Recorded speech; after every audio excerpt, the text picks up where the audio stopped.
CPM party కంటపడి మండల committee ఆధ్వర్యంలో నిరసన కార్యక్రమం జరుగుతుంది.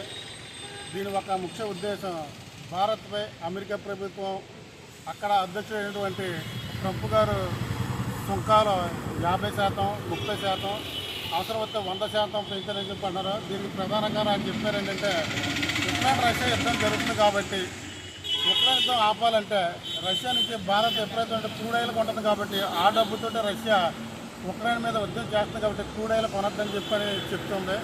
అయితే వాళ్ళు చెప్పిన ఒకవేళ అది అవునా కాదని పక్కన పెడితే మనం రష్యా దగ్గర క్రూడాయిలు కొనడం తప్పని పడుతున్నాం.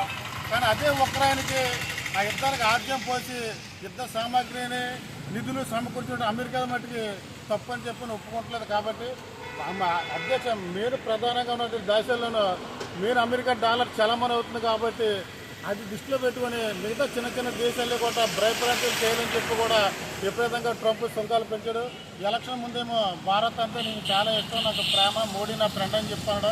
ఎందుకంటే అక్కడ ఉన్నటువంటి భారతీయులు ఓట్లు గేలం వేసే పరిస్థితుల్లో అప్పుడు అలా మాట్లాడి ఎలక్షన్ అయిన తర్వాత గద్దెనెక్కిన తర్వాత భారత విద్యార్థులు పంపు ఇటువంటిది జరుగుతుంది. ఎన్నైనా సరే మొత్తం ప్రపంచ దేశాలలో మొదటి మాట ఉండేది చైనా జనాభా అయితే ఇప్పుడు అగ్రస్థానంలో కూడా భారతదేశం ఉంది కాబట్టి భారతదేశం 145 కోట్ల జనాభా కూడా మీ సుంకాలకు భయపడేది ఏమీ లేదు. మీరు న్యాయంగా శుభ్రంగా ఉంటే కనుక మీరు దోషిగా ఉండటం లేదు, మీరు అభివృద్ధి కాదంటే కనుక మీ సుంకాల పేరు తక్షణమే విధించిన సుంకాలను వెనక్కి తీసుకోవాలని చెప్పని, లేదంటే భవిష్యత్తులో అమెరికా కూడా డాలర్ పత్రమయ్యే ఛాన్స్ ఉంది కాబట్టి దాన్ని దృష్టిలో పెట్టుకోవాలని సిపిఎం పార్టీ తరఫున కోరుకుంటున్నాం.